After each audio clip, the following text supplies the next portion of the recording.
What's up, everybody? Welcome to Crossroads, a PlayStation podcast for Boss Rush Games. I am LaRon Dawkins, and Preston Square beside me this week, as always, are my ever-present fellow stationaries, Nelly Lott, the Typo Queen, and Austin Campbell, our PlayStation Doctor. I don't have a fancy mug. I'm sorry. Where's the Vita at? Where is it? It's by my bed. Oh. It's on my bed. Like where it always is. All right, and tonight with us, we have a literal blast from the past manning our fourth chair tonight.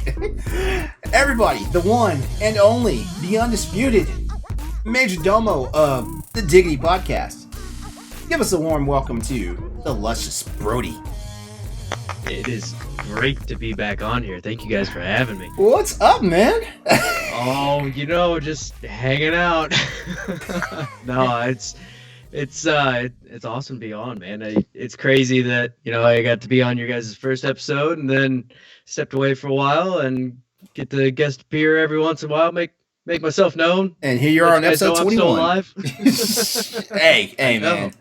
Hey man, things happen, big things happen, man. Like you guys have been going strong with the Diggity Podcast, man.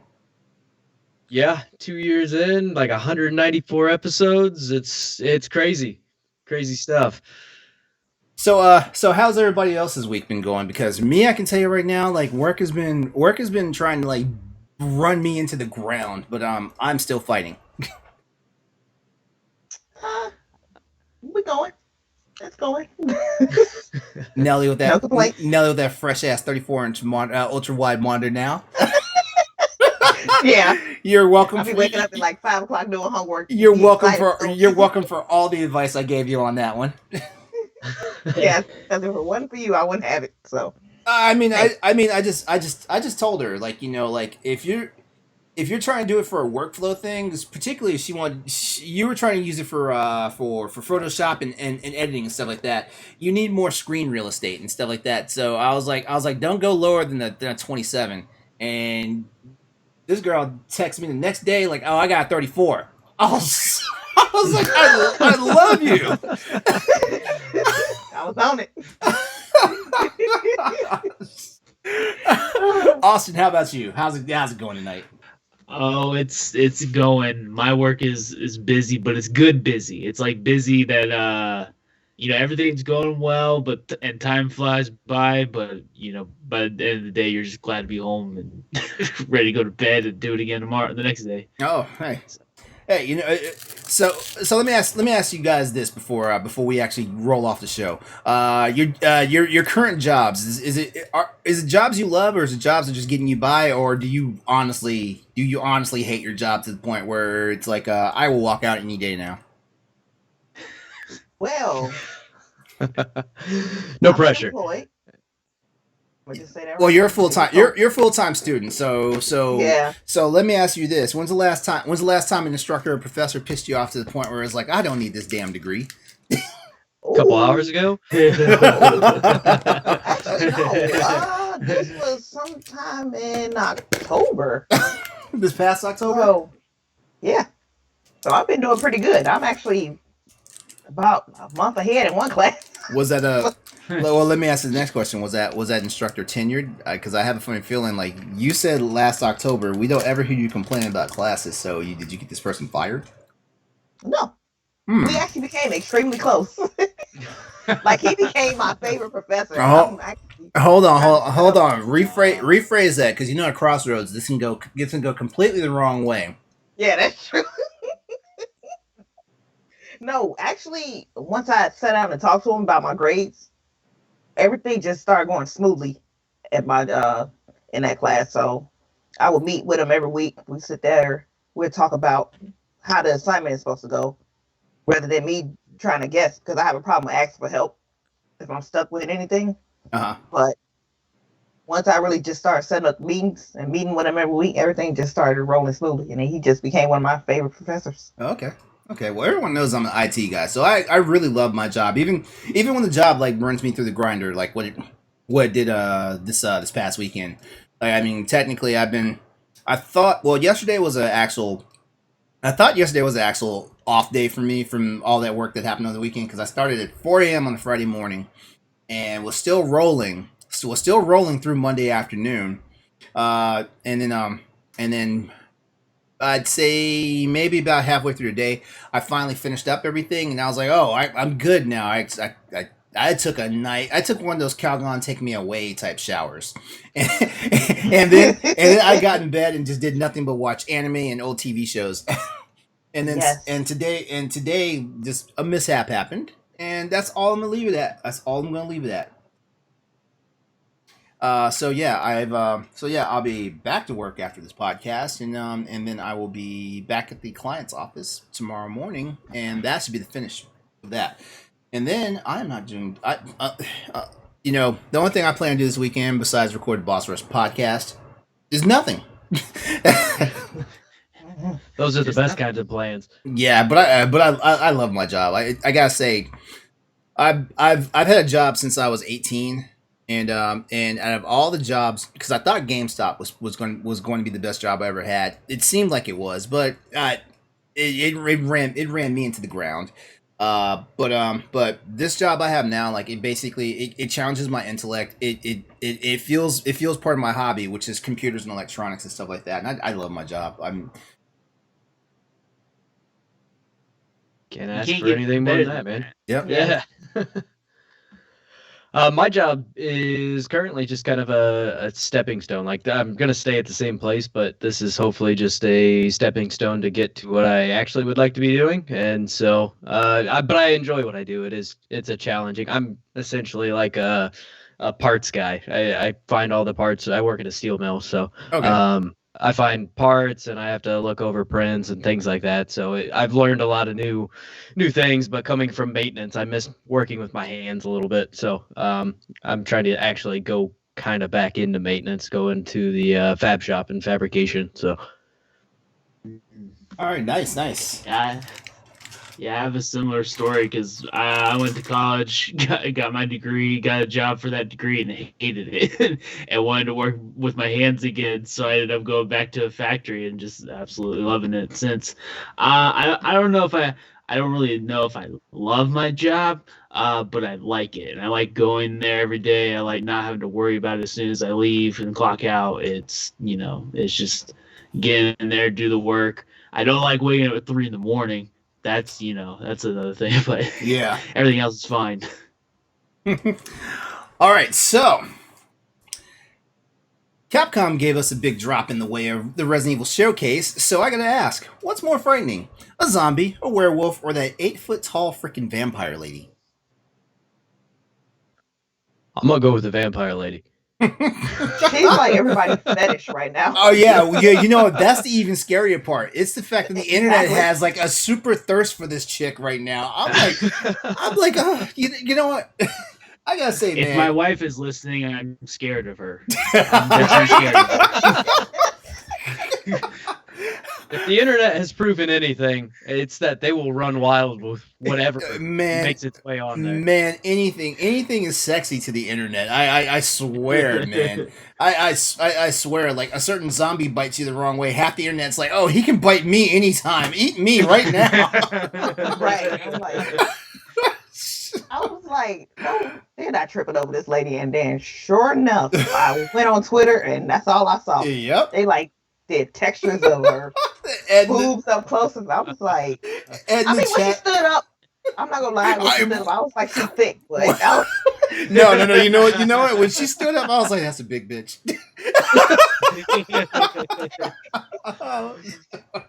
All I've learned anything, you don't want to search for anything on Twitter because there is Oh, yeah. someone that is making some fan art of it, Oh, and yes. it's a rabbit hole. All I can think of is the Futurama episode where they go to the Amazon woman planet. I don't know if you've ever seen it. yes. Death by Snoo is what it was happening. Yeah. No. I was like, are you guys seriously fetishing over this lady? Hey, there's in this day and age of COVID now, everything makes everybody horny now. Let's put it that way. It's quarantine. Everybody's got way too much time. I know a Like, lot y'all- of people that are having some quarantine babies. That's for sure. Yeah. Yeah, I noticed everybody ended up pregnant over the Yeah. Right? Yeah, so many people are I having. can't leave the house. Well, I guess. What's sad is it's like I can't stand his ass, but guess what? We got kids now. and Yes. and the chat's like she's Capcom's Bowsette. I completely Almost, blocked that almost. from my memory, but here we are. It's back. Oh God. All right, let's kick off the housekeeping.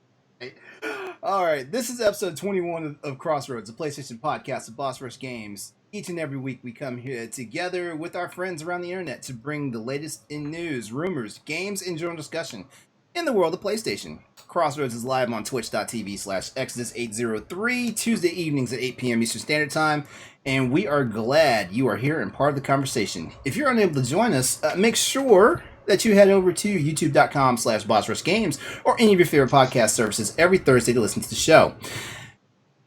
If you like the show, now's the perfect time to hit the subscribe button and please share, rate, and review us wherever you check out our show. It helps us out immensely with our discoverability.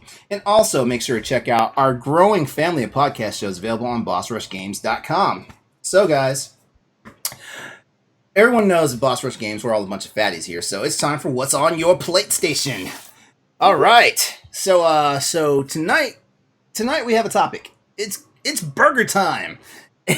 So I hope you guys are ready to talk about any and everything burgers. And I will go ahead and throw in that if the red meat burger's not your thing, give us a bomb ass chicken sandwich. All right, so we've got 3 questions here. What is our favorite burger, restaurant or homemade?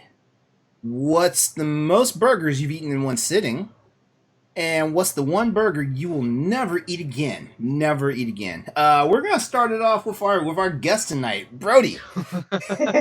Am I going one question at a time? Yeah, or go. how- Yeah, one Okay. at a time. One at a time. So my favorite burger restaurant, and I don't know how widespread this restaurant is, but Red Robin. Mhm. You guys got Red Robin? Yeah. Yeah. Yes. Yeah.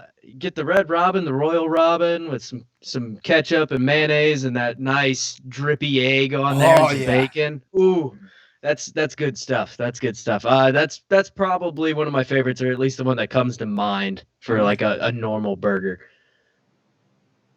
Yeah. You know what? I will say this. I used to be kind of weird about like runny eggs, but I had the Red Robin burger with the egg on it, and let me tell you, when the freaking yolk starts running, it's almost like when it hits the ground beef of the burger itself, it becomes like this new mashup, and it's just like heaven, you know. It's fantastic. You know, all of a sudden you go from like, you know, just casually trying to eat your burger to like trying to stuff the whole damn thing in your mouth. The egg is like lubricant at that point. Just trying to direct Right? I mean, for real. Don't Google egg lubricant. Yeah, do not. Yeah, no. Nelly, what's your favorite burger? Restaurant or homemade? What's your favorite burger? There is a burger place by me called BurgerFi, Oh, nice. and they make some of the best hamburgers I ever had in my life. Oh my goodness. One of my favorite burgers is a bacon burger. Mhm. I mean, I don't eat pork anymore, but it's okay. Aw. I set up like Aw. a regular. Yeah, it's for health reasons, but yeah.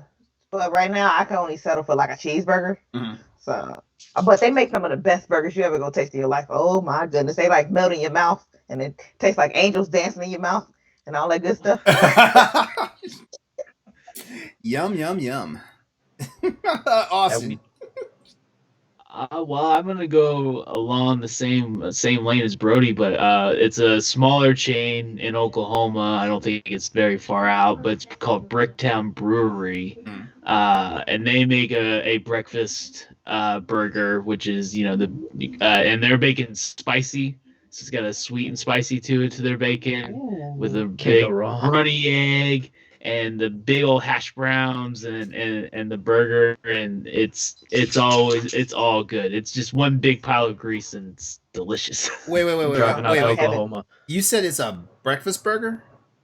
Yeah, it's called a breakfast burger. So it's your regular regular cheeseburger, but with hash browns, bacon, egg all on top of it. Oh Yeah, my! it's delicious. Oh my god! It's delicious. It is delicious. See, that sounds like I'm going back to bed. I won't be clocking in to work. After I eat that. The breakfast burger. Oh my Just say, god! if you don't get if you don't fear yourself having a heart attack, then you're probably not at a good Oklahoma restaurant. if you don't feel like you might lose your life eating. Now when you say there's hash browns on it, is it like the hash brown puck, or is it like like the good old scattered hash browns that you would throw on that you Good would? old Okay. Oh man. good Oh yeah, my god. browns, You know what? You've just I'm given about to make one at home.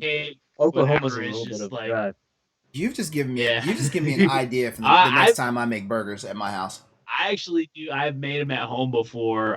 The only I usually get the little hash brown browns, the cakes or whatever, because it's just easier to make. But yeah, and I don't know what they do to their bacon, man, because it's like a peppery sweet bacon. It's delicious, and they put it on caramel and on sweet potato fries, and it's the best sweet potato fries I've ever had eat too. So I just love that place. They got it good. Oh my! So, It touched my soul You too. get that Jeez. burger, you get the sweet potato fries with the caramel bacon on top, and you get a blueberry ale on I it. swear it's And, like a potato orgy, man. As you got the hash Oh, browns yeah. on it, plus you got the sweet Yeah. potato fries. Yeah. Or the sweet potato tots, depending on what mood you're in, right? Yeah. Well, they don't have the sweet potato tots, but I do like sweet potato tots as well, man. Yes. I Yeah. eat sweet potato tots. Yeah. Okay. Now, I do love damn near every burger I've had at Red Robin. But Red Robin turned me on to the bacon and blue burger, which I know a lot of people are not about blue cheese. They're not, but I swear. But after discovering the bacon and blue burger at Red Robin, I've discovered other restaurants that have had it, and I'm gonna say this is probably the king of burgers for me right now. So the bacon and blue burger, not the the bacon the black and blue burger. I'm sorry, the black and blue burger. But the reason why I keep saying bacon is because I always throw bacon on it because I feel like damn near any burger I have, it just elevates it once you throw a couple of slices of bacon on there, and that's my thing, So basically, it's like having a steak, because you've got the sautéed mushrooms, the caramelized onions, you've got cheese sauce, but you've also got blue cheese crumbles on it, and then like I said, throw a few slices of bacon on it, and I'm sorry, I'm just gonna get fat. That's all. That's all. That's all I'm gonna say about it. If I was to run for president, my slogan would just be "Put a few slices of bacon on it." That would be my presidential campaign. Yeah, because what was it Frank's Red Hot's like I put that shit on everything, Yeah. so just put Yeah. bacon on it. Yeah.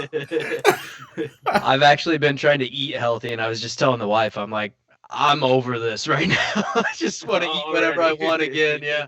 And this whole conversation isn't helping, and Sorry, man. Sorry. I'm going to go to Red Robin this weekend. I feel like that's on the list for me this weekend too. Like it's probably gonna be my victory thing for after I kill this week because this week is trying to kill me. All right, so You gotta celebrate that. So what's the most burgers we've all eaten in one sitting? I'll go ahead and answer this question right now. I am not happy about this, but back in my military days, I actually slammed, and I'm not talking about sliders either. I actually cleared 12 of the good old, like the burgers you would go buy in the box, from the store, in the frozen section. Yeah, Oh, yeah. I killed 12 of those in one sitting. That was back when I was still young and skinny and could actually put away food like that. So I was my own Jughead Jones on that one. Yeah. Now I have a heart attack if I eat more than 2. Just one. You've never walked on the dangerous side and had more than one. Not even No. at a barbecue. I gain weight so easily, so no. I need my sexy for the summer.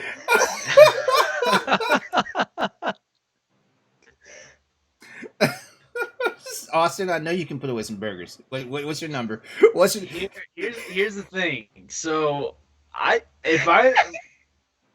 Oh the God. most I've ever put is probably. Oh wait, I can tell you. Okay, so there's a place called Brahms in Oklahoma, Uh-huh. and you get a bag o burgers, which is 5 burgers in a bag, and it's 5 for $5.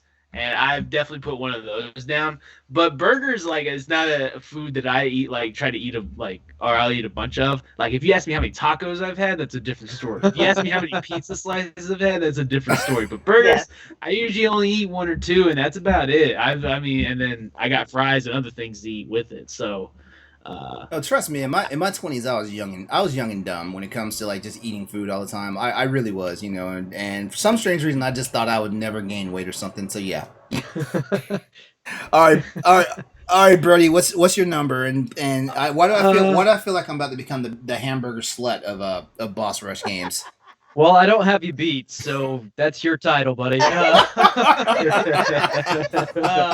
I think 2 probably, maybe Oh, 3, depending man. on like the cookout. But most of the time, like if I'm cooking out, I'm doing brats, I'm doing hot dogs, I'm doing burgers. I do the whole spread. So you gotta have one of each flavor of brat, and then you gotta have a hot dog. Make sure those tasted all right, came out good, and then you gotta have the burger too. So a lot of times it'd be like 1, and if I'm just doing hot dogs with it, maybe I'll just do 2 burgers instead. So sorry, it's your title.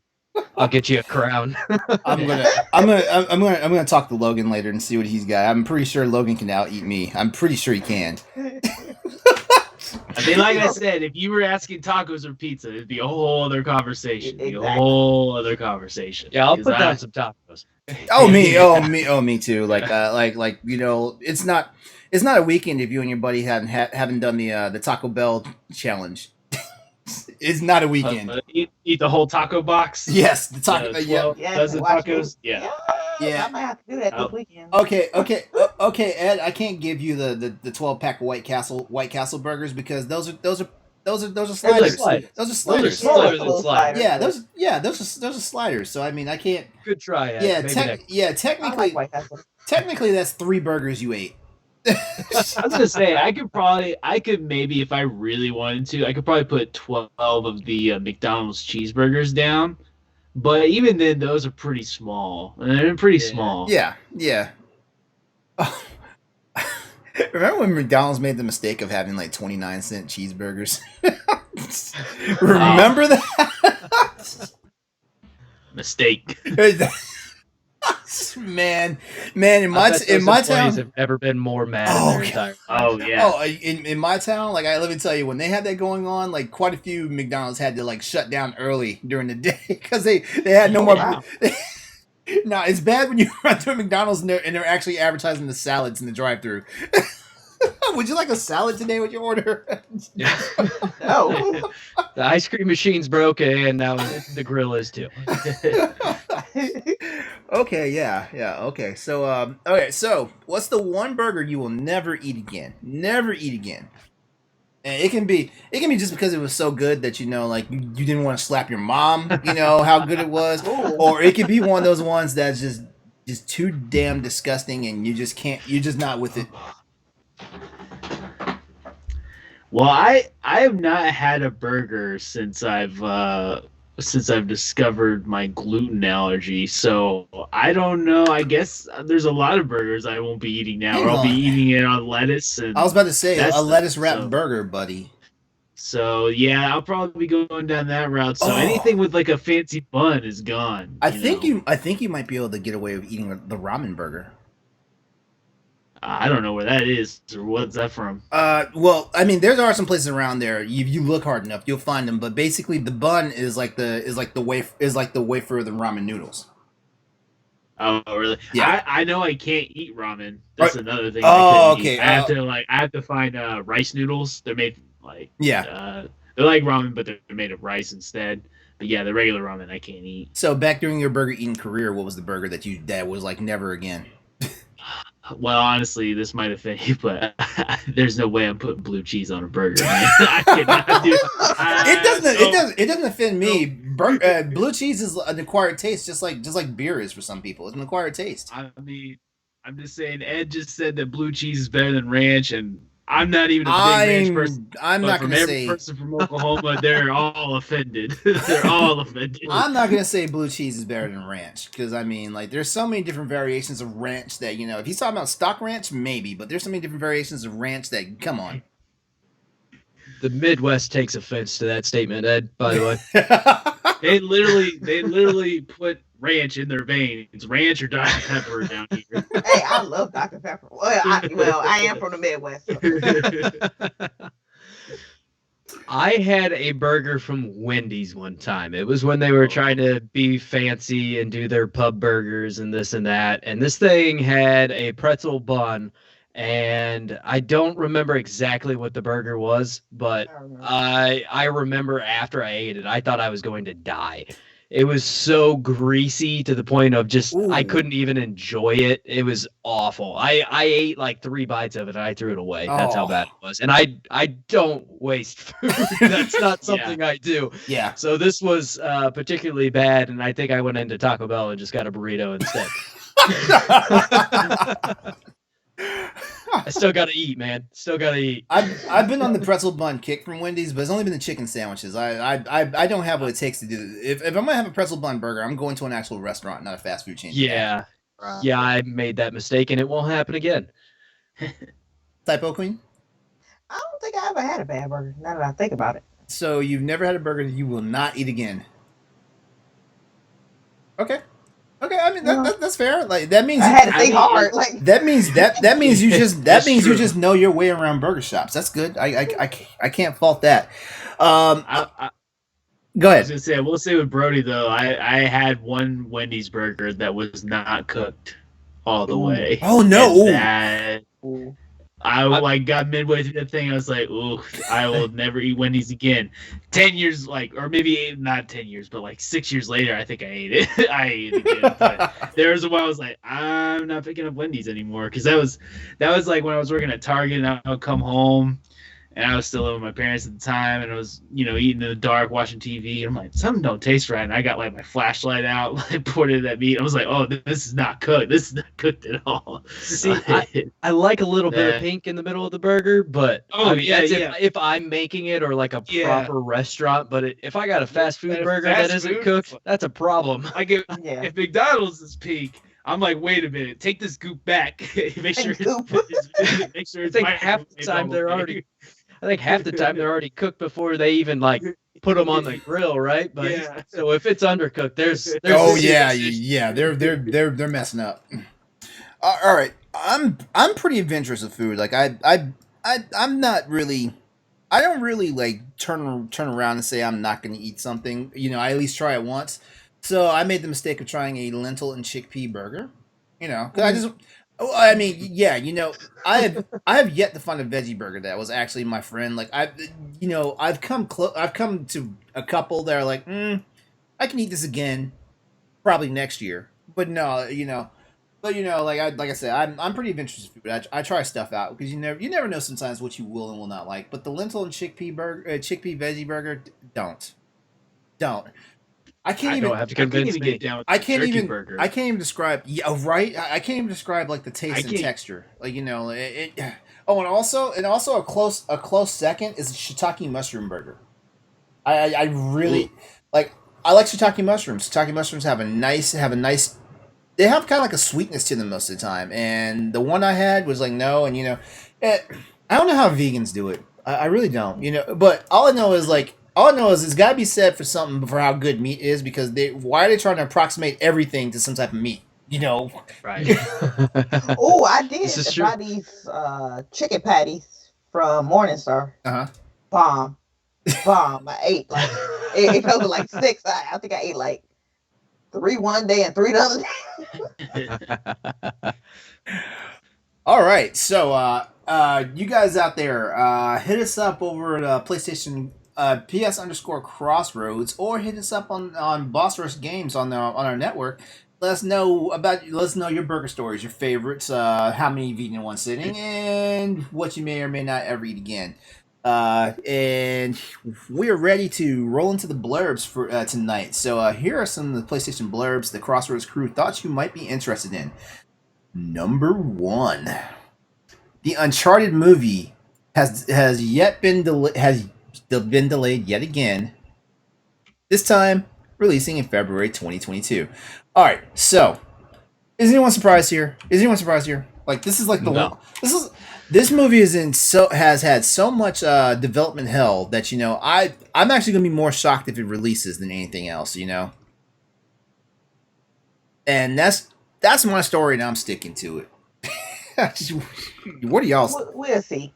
We'll see. Oh, well, okay. Here's the better question to pose to you guys. Do you think February 2022 is going to be the date it releases? I mean, it'd be a nice birthday present to myself, but I don't know. I at least know that it's being filmed. We've seen pictures of it, Yeah. which we had not seen before, so at least we have that kind of hope.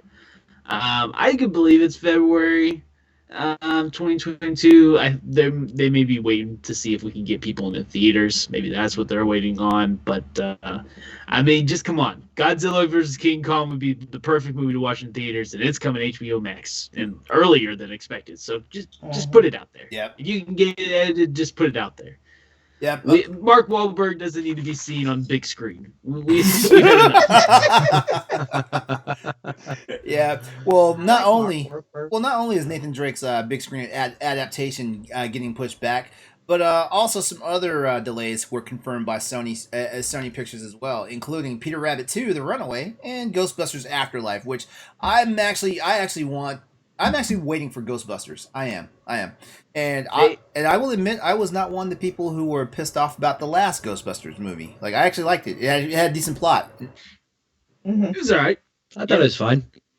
I didn't hate it. I wasn't gonna start a riot like some people. Right? Misogynist assholes. But Rick Moranis is rumored to possibly make a cameo. Oh, that would in be the new Ghostbusters, and that would make my day. That would 'cause be Rick great. Moranis is awesome. Yeah, that would be great considering that he retired from acting after his wife passed away. Yeah. Don't sleep on Peter Rabbit either. I didn't even know there was a Peter Rabbit. Number 1, yeah. I mean, I have small kids, so we watched it. And honestly, like, if you can get a kids movie that's genuinely entertaining, you won. Like, that is perfect. And the first Peter Rabbit was good enough that I stayed awake during it, so that counts for something. Is it better than Paddington? I Oh, feel like there might be I the can't same stand way. Paddington. Paddington was Okay. Paddington was a mess. Also the Winnie the Pooh movie, the Christopher Robin, that one with Ewan McGregor. Yeah. That was so disappointing too, because I was a big Winnie the Pooh like kid when I was growing up and stuff like that. So yeah, disappointments. Was Peter Rabbit, was it a mixture of CG and real action, or what? I think it was some CG because they were, talking rabbits, but it was predominantly live action, if I remember correctly. I do remember enjoying it. I don't remember a whole lot about what happened, but I'm not saying it should have been up for any awards or anything, but it was Yeah. fine enough. All right, so on to some more exciting news. Update 1.19, 1.19 for Ghost of Tsushima is out now. Clocking in at a meager download size of 300 megabytes, Ghost of Tsushima was updated to version 1.19 by Sucker Punch. This update is a minor hotfix, mainly featuring general bug fixes and improvements that was described by the devs as an urgent fix. Check out the patch notes in the link provided. All right, Nelly. Dying Light 2 Collector's Edition was potentially leaked by a retailer. I'm excited. I haven't seen any leaks. I've been looking for it, to be honest. But Okay, well, if you check out the link, you will find out that the Dying Light Two Studio, wow, Techland has been letting fans know that there's more news concerning the upcoming title. A leaked retail listing may have revealed a Dying Light 2's collector's edition, which corresponds with dev assurances of the new updates this year. Allegedly appearing on a retail store's website, an image was shown touting this version featuring a variety of extras that the base version itself won't have. Although it has since been taken down, I haven't really talked about what it is because I can't find a picture of it anymore. You know, the internet moves fast sometimes. That it does.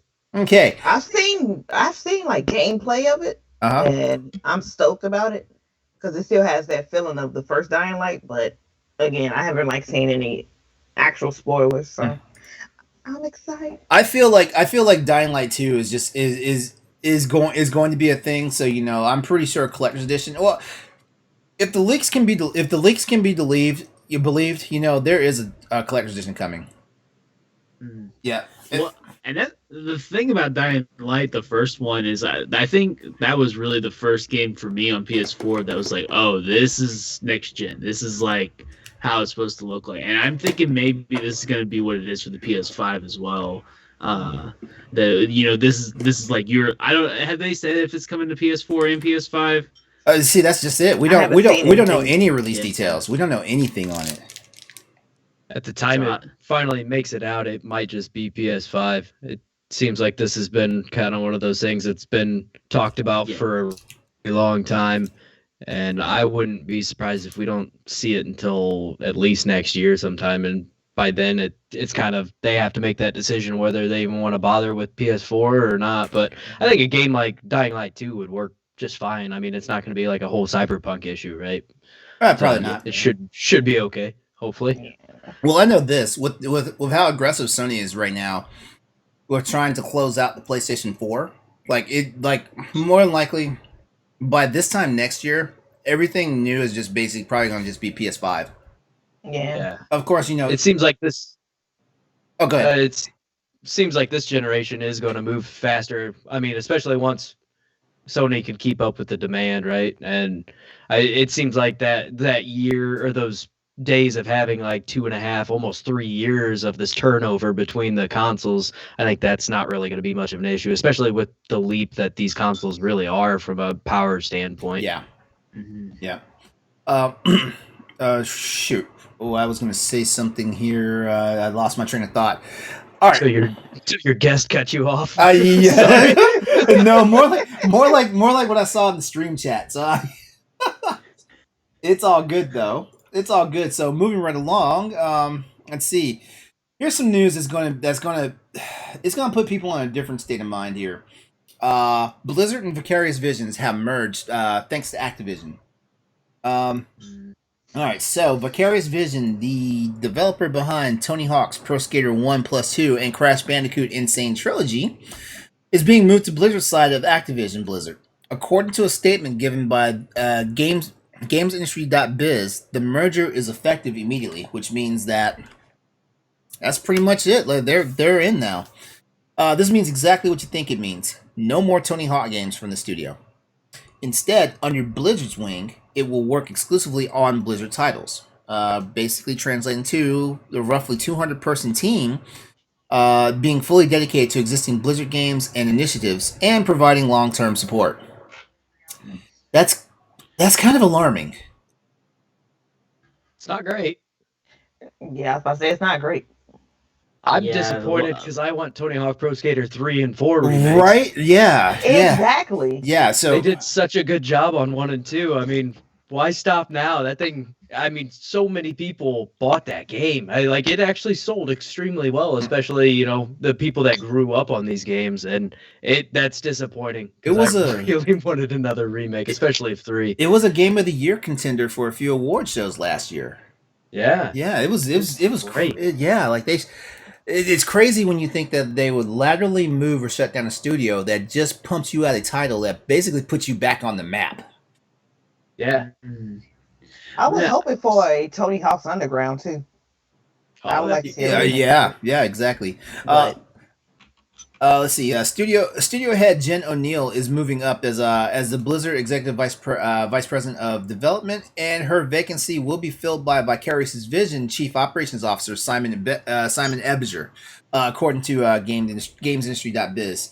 And before we wrap up the blurb section, we want the Crossroads crew would like to report word that Mike Nash, the lead designer for Horizon Zero Dawn, has passed away at the age of 36. Gavil Klimov, a former colleague, did confirm the news via Twitter. He also shared a lengthy post about Nash on the social networking site and praised his hardworking nature and outstanding work in 3D visuals. Crossroads just wants to give our condolences to the family, friends, and loved ones for Mike. To get the scoop on all of these blurbs, links have been provided in our Twitch stream chat. Go check them out and then continue the conversation with us on our Twitter page at @PS_Crossroads. So, we got a few questions from the audience tonight, don't we? I think we only had the one. Okay. If I'm Yeah. which is the one you have. Okay. Hey, I think. Sure. It's funny because we've been having this conversation for the past few days about this in the boss rush chat. So it's really funny that that somebody from our audience asked us. Do you have it? I have it. If you can't find it. No, I do not have it. Okay. I don't have it. Okay. All right. Well, our buddy Dave Powell, who you may remember was a guest on our show a few weeks back, he asks, "Hey, Crossroads crew, do we care if Konami closes their gaming division?" I have mixed feelings. I have mixed feelings too, mainly because like if Konami closes their gaming division, does that mean their IPs are up for sale? Or does that mean they basically well, I don't know if any who's the last gaming company or developer that closed down that we never saw anything from them again. I can't really think of many. Who made Tomb Raider back in the day? I just made Tomb Raider. They're part of they're part of Square Enix. Yeah. Oh, okay. So they didn't close down all the way. Okay. Yeah. Jeez. Yeah, as far as major game companies, it seems like they don't really ever close shop. They usually get bought out by one of the major ones. Yeah. Or honestly, I feel like Oh, go ahead. I was gonna say the latest that I read that the Konami came out and said no, they are not closing their gaming division. Good for them. I might be able to find that again. Maybe they meant they're not closing their pachinko games. Well, and this is my hope is that maybe they could create two different divisions in their company. One that is strictly for gaming that they can sell kind of like partial rights to maybe Sony, and then they can make the AAA games. They can fund the AAA games because Konami basically just said we don't want to make AAA games anymore. So we're not getting Silent Hill, we're not getting Metal Gear, we're not getting Castlevania. So if they could just Konami can't make a separate division. Yeah, I mean, maybe they can make a separate division and let Sony kind of take that part over, but they get to keep the rights to their IPs because they do use Metal Gear for pachinko machines. Yeah, they do use Castlevania. They're not going to get rid of that stuff. They're not, that's just stuff that they got to get rid of. So, I think it's possible that they make a new gaming division and that gaming division works for Sony or works for Microsoft or works for whoever, or they work for themselves. But I don't think they'll ever sell their IP, unfortunately, which is what I would really like for them to do. I think Konami is not making AAA games because they lost all their AAA talent. Oh, they either lost all their AAA talent or they ran them out. They ran them out the studio. Mm-hmm. Yeah, I think if I remember correctly, I think Konami does. Most of their business actually comes from arcade games anyway, like DDR and things like that. Mm-hmm. And then I think they have some mobile games that bring in some income as well, but I'm not 100% sure on that, or at least the IP. But kind of like what Austin was saying, if they were to, they can still license it out, basically pull a Marvel and be like, well, you can have the license to do, Metal Gear games, and we can still put them on our pinball machines and things, right? Yeah. And then it's really the best of both worlds, because I'm sure they'd get a royalty of some sort or some sort of a payout from the AAA game, keep the IP alive, and then also still be able to make their money off the arcade machines. It's crazy because I'm thinking about this, and yeah, it would be actually a wonderful idea if Konami would just kind of give licensing rights to other developers to like make games with their brand. Because remember when fighting games in arcades were starting to die out, and we had certain companies like SNK, for example. SNK basically was dead, and then Capcom versus SNK came out, and a couple other games, because Capcom had a little bit of stake in what was going on, and it actually revitalized SNK games to the point where now they're back to being like a powerhouse in video games and stuff like that. Capcom can. Why do I keep saying Capcom?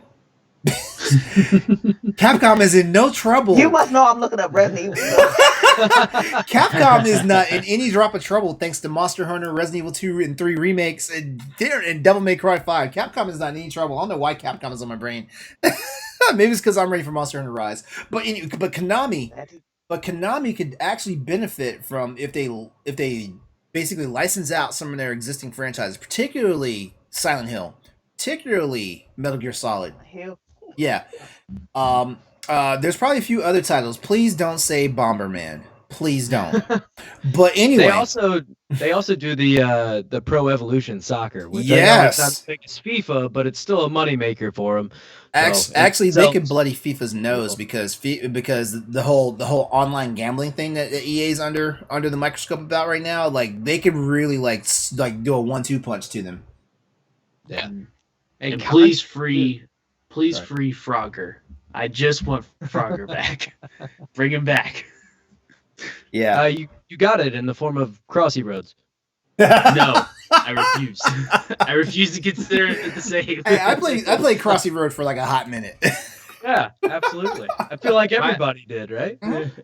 My favorite Froggers were like on the Game Boy though, because the Game Boy ones it was called Frogger Adventures, and they all had like storylines and stuff, and it was actually legit. Like I actually really liked those games. Yeah, the PS1 ones weren't bad either. Yeah, the PS1 ones weren't. That was like my first game really that I had on the PS1. That was one of the first games I ever played. They really do have access to quite a few good IPs. I mean, they have Yu-Gi-Oh! Granted, it's not early 2000s anymore, but that stuff still, I mean, there's definitely a market for it, and a lot of people that grew up with it that will buy just about anything Yu-Gi-Oh! You put out, right? Yeah. And then Contra, I mean, granted, the last Contra they put out was not great, but they still have Contra. So, and Castlevania, I mean, I'd love to see a resurgence in Castlevania, but it seems like it's only thriving in anime form right now. Right, which is awesome. Yeah. Bloodstained is awesome. I don't know if you all like Castlevania games. Play Bloodstained for sure. Yeah, Bloodstained's great. All right, so if you want your question read on the show, tweet us at ps_crossroads or email us at crossroadspspod@gmail.com. All right, so it's time for tonight's news and events. So Nelly, you wanna handle this since you are like the Resident Evil, the Resident. Are you like what are you, the tyrant? What? You know what? Here's the thing. Yes, I'm a fan of Resident Evil, but I'm not like I've been put to shame by so many people, and I don't. Hold on. You know what? I'll make myself the free target tonight. Ladies and gentlemen, I must admit right now, I still have not watched the 32-minute Resident Evil showcase from last week. I have also not downloaded the PS5 exclusive demo. So I'll be the target tonight. So you know what? Whatever they got to come at you, like they have a new target now.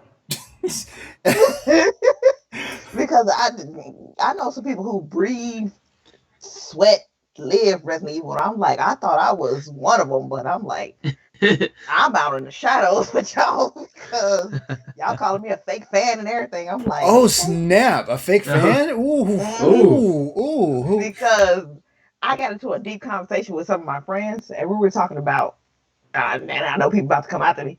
We were talking about how a lot of the Resident Evil games don't feel like Resident Evil, but they just trying to keep the name alive. Listen, and I see your head nod. let's just say this for what it is right now. Like the first person shooter, the first person Resident Evil games take me out of the element. All these Revelation games that come out, they just seem like they're trying to like monopolize off of the popularity of Resident Evil 4 had. Honestly, they do. I feel like honestly the Resident Evil 2 and 3 remakes are doing a better job of Resident Evil than almost every other Resident Evil title has done in a long. All the newer ones have done in a long time. I have a bias against RE4. I don't think it's a bad game, but my main bias is the fact that like this game is like roaches after a nuclear war. They keep coming. It keeps coming back. Like, dude. Like, It does. like, I mean, Resident Evil 4 has been ported more times than Resident Evil 1, and Resident Evil 1 is starting to get up there. Yeah, it's actually $4.99 on the PlayStation Network. We're talking about the remake, right? The remake. Yeah, because right now is going on the games under 20 sale that's going on right now, which we'll talk about that at the end of the show. But yeah.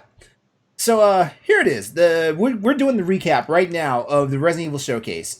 So get ready, guys, because January 21st laid out a very fine smorgasbord of Resident Evil content for fans worldwide, and we're going to talk about everything announced at Capcom's Resident Evil Showcase. So get ready. There's the link in the link is in the Twitch chat, which means that you can go watch the 31-minute presentation as well. All right, so.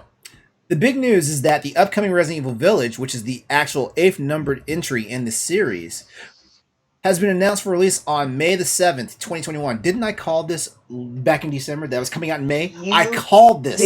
I called this. And I think you called it last week. Yeah, I called this because of that whole little the leaks. The leaks was one thing, and Capcom answered those leaks real fast by showing screenshots of stuff that was in the game. So I called it. I was like, it's not going to come out in March because that will screw with the release of of Monster Hunter. Watch it be an April or May release. And you sure did. Yep.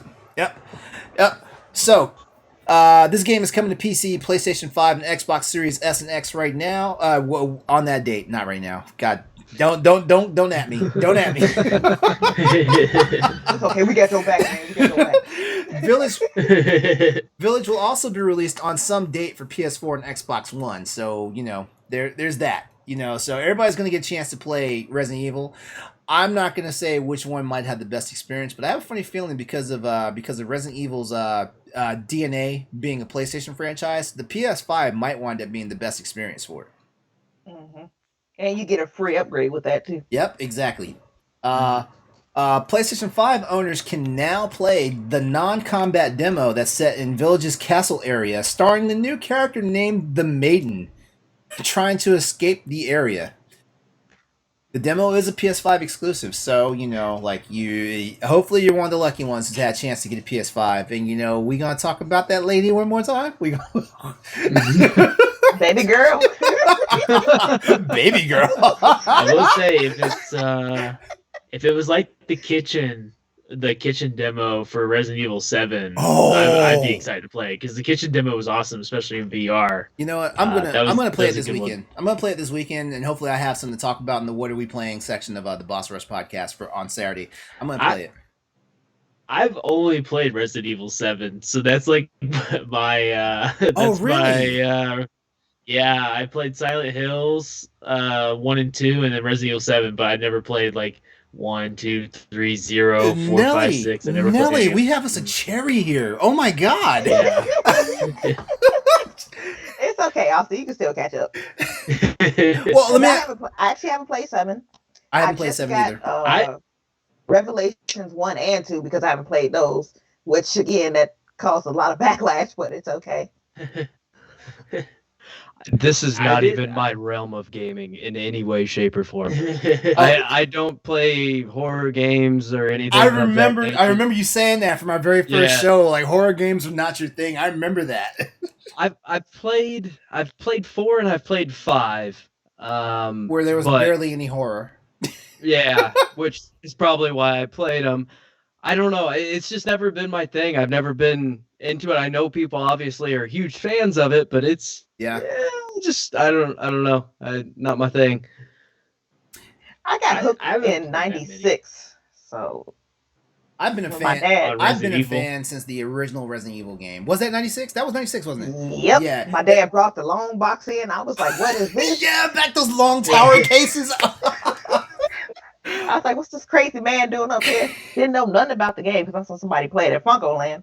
I'm dating myself, and we brought it home. I was like, "Oh, I remember this." He was playing it. The one of the employees was playing it in the middle of the area with the TVs. And I told my dad, I was like, "Oh, okay." He was like, "What is it?" I was like, "I don't know. I didn't see anybody." We hit that first zombie. It was on. I was hooked ever since. Okay, your motto is like you never played Resident Evil 0, luckily. Here's a pro tip for Resident Evil 0.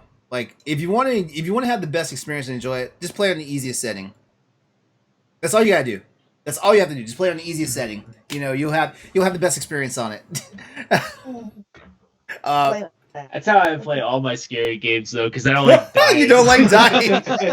You know what? I don't like dying over and over again, getting screamed at by some random chick like Resident Evil 7. I was just like, all right, I get it. Stop yelling at me. You know what? In hindsight, that's how I should have played Alien Isolation back during Halloween. I should have played. Oh, look at that! Wait, is his Came hamster? out of nowhere. Wait, is his hamster wheel like the Death Star? What is this? Yeah, it looks like the Death Star, though. But yeah, he kept running into my chair, so I started picking him up. His name is a Stitch.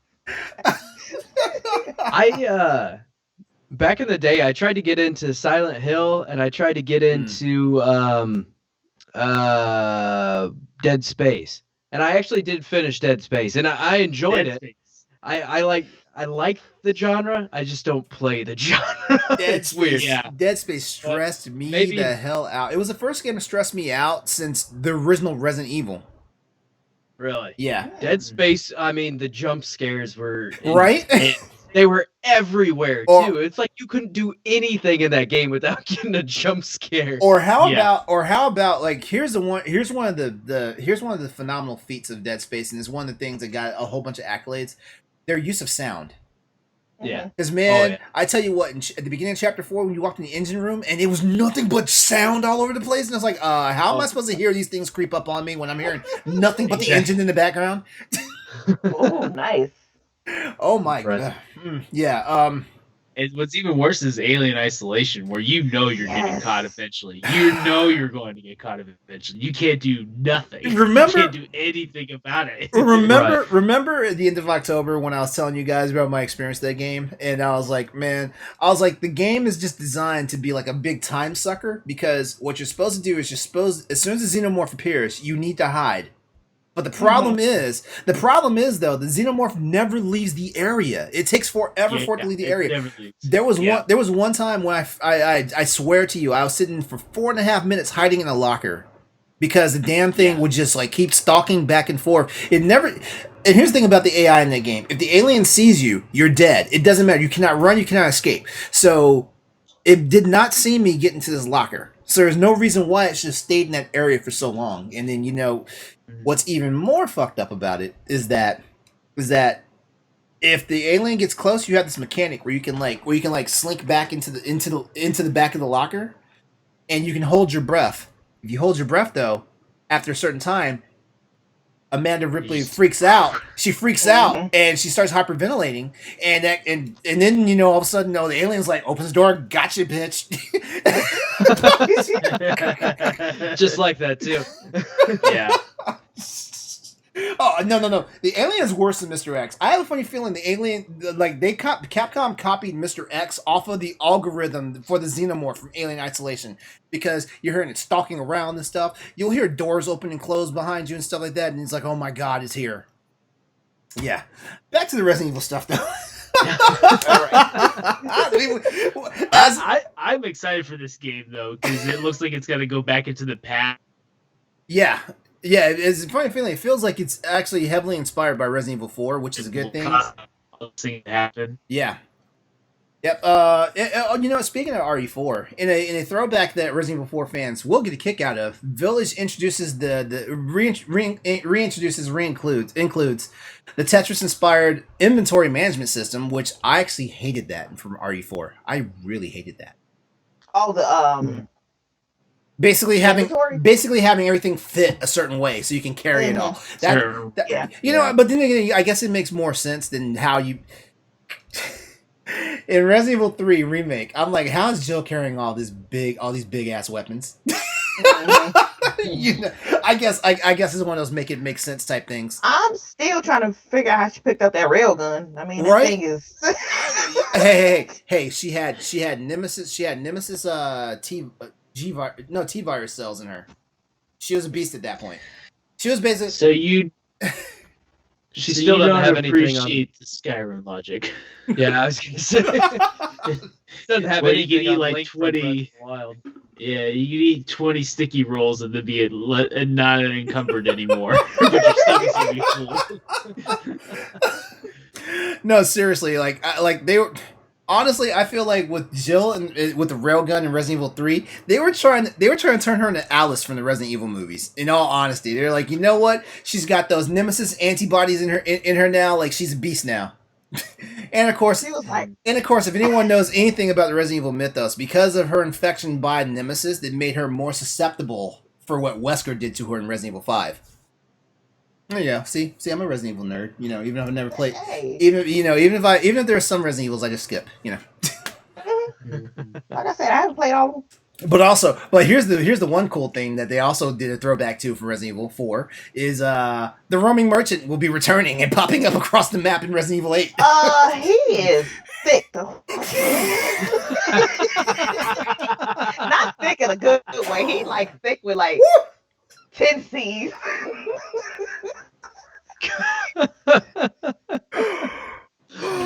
Oh my god! Oh my god! How was it? Oh my god! You had to take it there. I was like, and he was like, "This is the merchant making a return." I'm like, "What the hell happened?" Oh jeez. You got any more for us, Nelly? We love you. We love you. I was okay, so I was hoping that I did hear like, "What are you buying?" Like, no, we're not getting that this time. Of course, folks are asking us that right now. Talk about the demo yet? We can't talk about the demo. No one's played it. I have a PS5 and I haven't even downloaded it yet. I did get in the PS Direct. They had a wait, and I got in there, and it was like, it's an hour wait. And I was like, all right, you know what? I'll just leave it on my phone. I'll leave it on, see if I can get in. And then all of a sudden, it went to like 10 minutes. I was like, they're sold out. And then as soon as the 10 minutes was up, it was like, yep, they're sold out. All right, so Resident Evil Village will release with a standard edition and also a digital deluxe edition, available on all platforms, which includes the max difficulty mode, safe room music, because we all like safe rooms, you know, and we don't like when Nemesis barges into them when you're trying to be safe, but you know, it's whatever. A Mr. Everywhere weapon charm, which has piqued my interest. I need to see what that's like. A save device tape recorder. An Albert 01 gun, which I'm guessing is like the Albert Wesker special from Resident Evil 1, I'm guessing. He's back. Anyway, go ahead. What is it about Wesker? What is it about Wesker? Because every time we mention Wesker,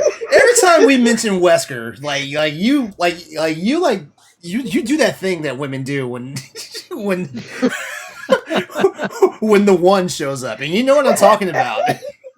What is it about Wesker? He's like, as far as I like the bad guy. as far as villains go, he is like he is the most deplorable. I guess he's like the Johnny Depp of bad guys, isn't he? Because all women lose their mind about Johnny Depp, and I don't get that one either. Actually, Spencer in the chat kind of nailed it on the head.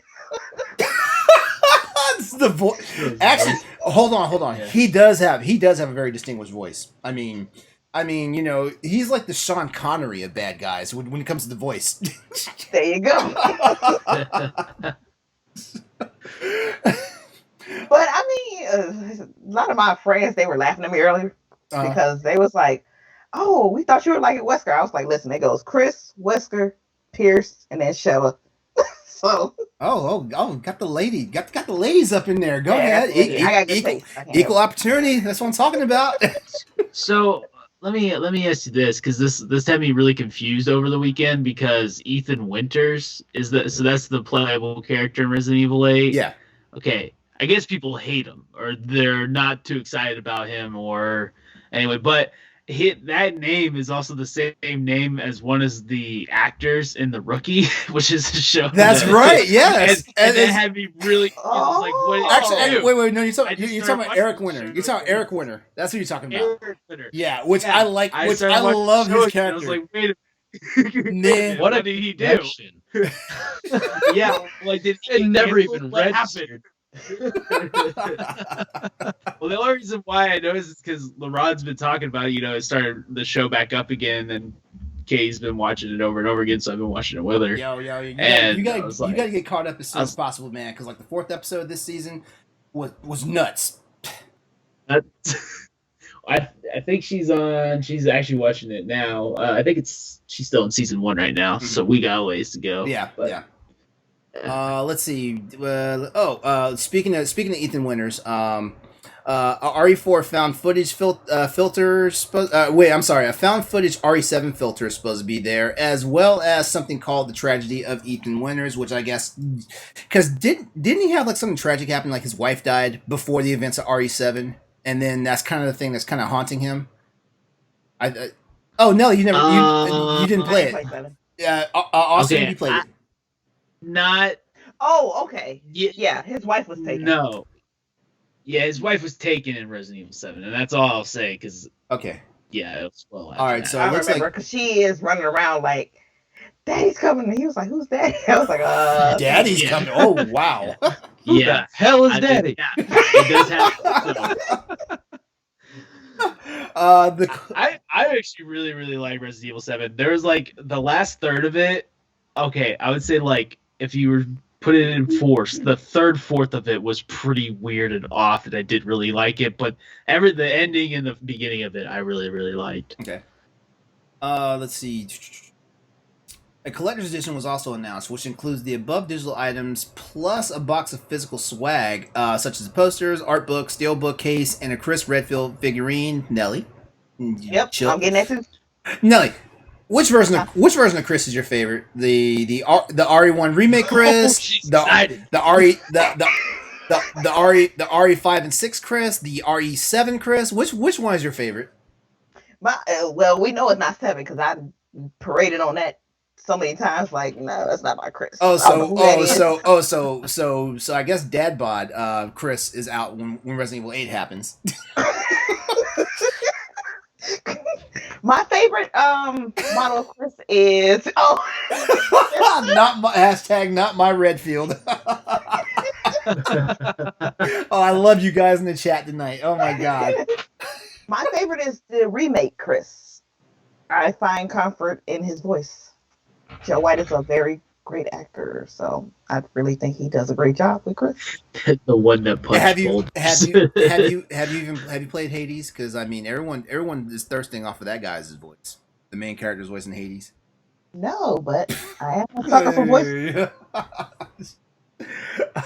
I thought it was Hades that everyone was going crazy over his voice, because I like It is. Wait. yeah, Oh, you mean the god Hades or his son? I think everyone. Not his son, the god Hades. He's got a booming voice. I'm thinking about this real quickly. As the man that I am, I did like his son's voice a little bit. Mm-hmm. Or, you know. But I gotta look that up because I think maybe they were talking about Hades himself and not his son. Maybe they were. Now I just have another reason to play Hades. I really got to get on that. Oh, Hades! By Oh, the way, I like a Poseidon good is the voice. best. Poseidon's the best. Poseidon? Yeah. Yeah. Yes. Poseidon's powers are so good. Oh It's yeah, so oh good. yeah. I love the whenever I inherit Poseidon's powers for whatever Yeah. run. All right. So Capcom also announced plans to sell Resident Evil 7 and The Village together in one bundle. For those who may not have played 7 yet, if you pre-ordered Village, there are some bonuses as well as an in-game Mr. Raccoon weapon charm and a handful of survival items will help you out early on. Digital orders from the PlayStation Store also get a digital soundtrack. Okay, that's all the Resident Evil 8 news. Resident Evil 8. There's still more to recap from the RE showcase, as in Reverse Resident Evil, which is a new multiplayer spin-off that was revealed by Capcom. Reverse looks to be a competitive multiplayer shooter, not similar to the one that came out with Resident Evil 3, but also differently, where you can play as various characters from throughout the Resident Evil series. Its visuals have a comic book style effect, and it is currently being beta tested right now. No release date has been revealed for the game, but if you buy Resident Evil Village, you will also get this game for free. We had an upcoming trailer for the upcoming CGI Netflix series, Resident Evil Infinite Darkness. I did see that, and I cannot wait Yes, I'm excited for that too. because I'm still combating which Resident Evil is my favorite, RE2 or RE3. It's kind of like the Mega Man thing. Like I go back and forth all the time between Mega Man 2 and 3. So of course Resident Evil 2 and 3 are doing it to me. But Resident Evil Infinite Darkness stars Leon S. Kennedy and Claire Redfield in a fresh story set a couple years after the events of Resident Evil 4. And last but not least in the news from the showcase, Resident Evil is getting a crossover with The Division 2, which I know there's a lot of fans that are going to be really hyped about that one. Starting on the 2nd of February, Ubisoft's online shooter will feature items from the Resident Evil universe, including Leon's RCPD uniform, which will be available. I think that's available from the start. I believe, if I'm not if I'm not mistaken. All right, so links have been provided for the full showcase in the Twitch chat. By the way, click that link. You can watch the entire 32-minute event from the PlayStation YouTube channel. So check it out. And if you haven't gotten a chance, check it out. And then hit us up on Twitter and let us know your impressions of the RE8 PS5 demo. All right, so it wouldn't be a Crossroads show if we did not speak about Cyberpunk. It would not be a Crossroads show. So here we go. In Cyberpunk news tonight, the 1.1 patch has gone live, bringing stability and bug fixes for Cyberpunk 2077. All right, so hear me out. The reason why we're talking about this tonight is because all versions of Cyberpunk 2077 have received patch 1.1. That means, yes, you PS4 base owners. This patch also is for you guys. Following the promise, May be playable. See, you know what? That's one of the things right there that I'm trying to figure out, because I really don't have any friends that have like a base PS4 anymore. As a matter of fact, I think I'm the last of the friends who have a base PS4, but I don't really play the base PS4 anymore because I have a PS5. So I really don't know. Following the promise that was given by the roadmap and apology video, which was previously released, CD Projekt Red is working on rebuilding that trust with gamers worldwide following the very problematic release of Cyberpunk 2077. A few very noteworthy updates, which were heavily requested, have also been implemented with this new patch. One of the major ones being a fix for an issue where save files would become corrupted after growing too large.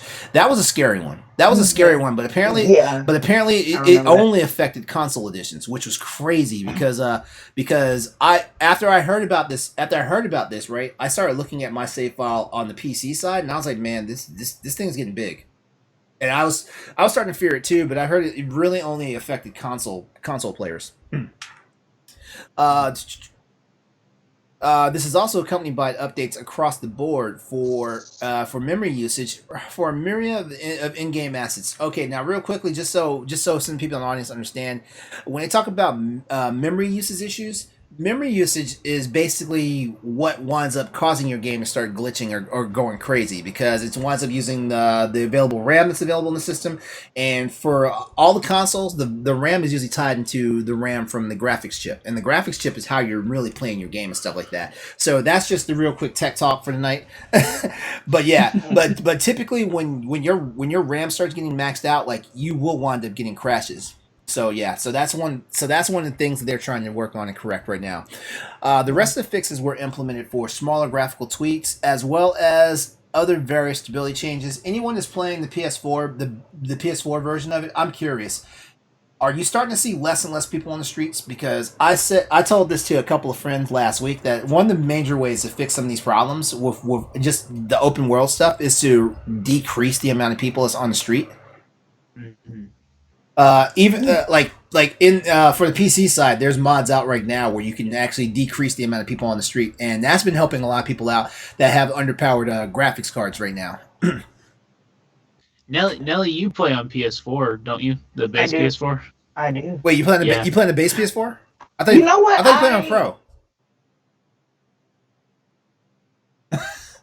Okay, okay. Does your PlayStation It is pro. does your PlayStation look Pro, does your okay. PlayStation look like a slanted rhombus? Yeah. That's all I was like, wait a minute.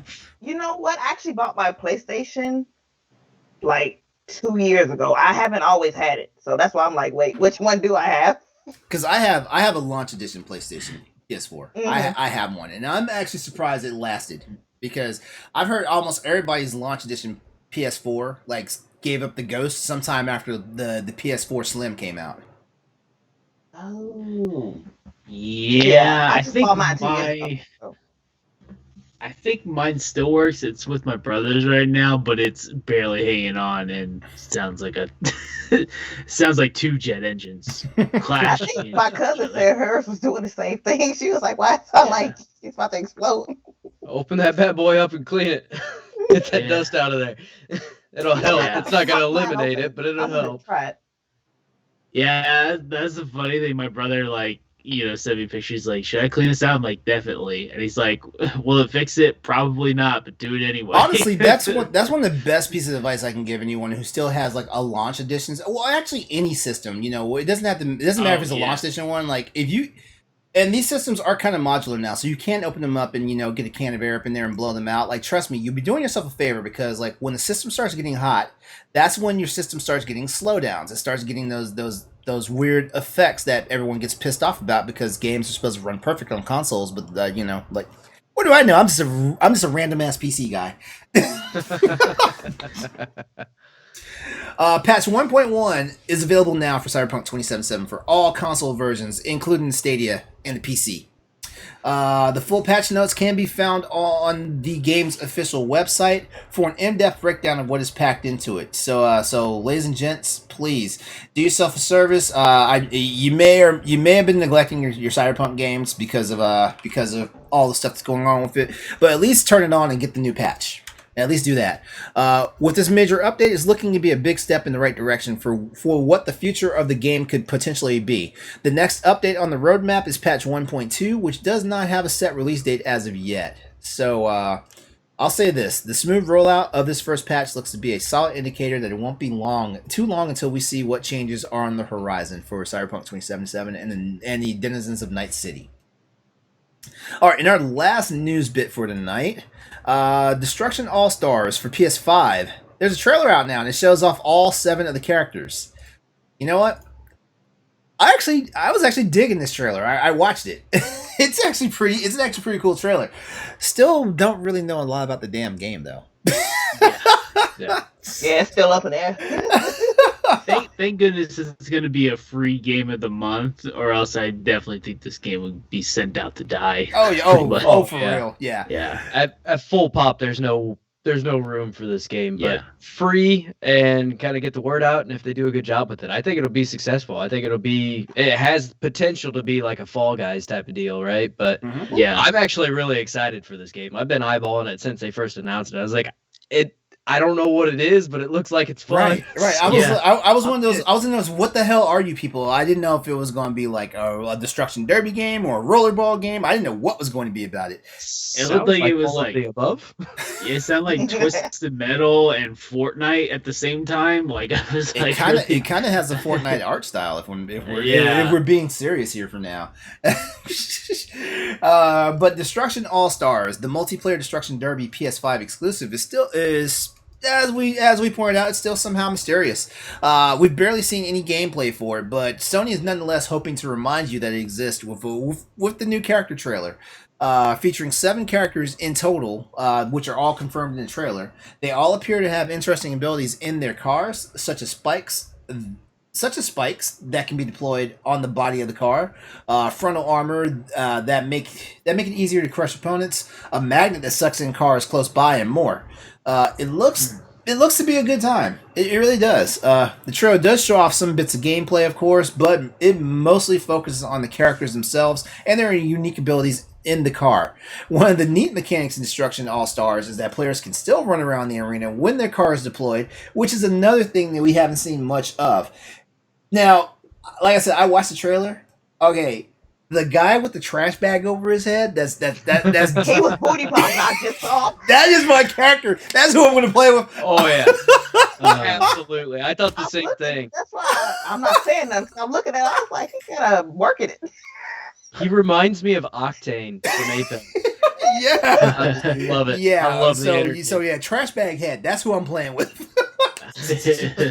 I will be playing this game when it comes out. I will. yeah, I definitely want to give it a shot I when it don't know. comes She out. looking good though. I'm digging. Ed in the chat's like, I'm going to pass in that game when it comes out. You know what, Ed? I mean, it's free. It's Yeah, free. I know. First of all, it's free, and this is the guy that's. Oh, I'm not gonna call him. I'm not gonna call him out. I'm not. I don't want to unleash the chat on him. I don't. But this is you always want to get into it when it first comes out though, because that means everyone's new to it. You're gonna have a lot more fun playing than try and jump in 2 months later, and the only people playing are people that are like Right? committed to it. Yeah. You're gonna get smoked. Yeah, you I want to bet Ed would play it if it came to the Switch. exactly, exactly, exactly. I see you, Ed. He pay no attention to him. He doesn't have mod rights, so we can ban him anytime.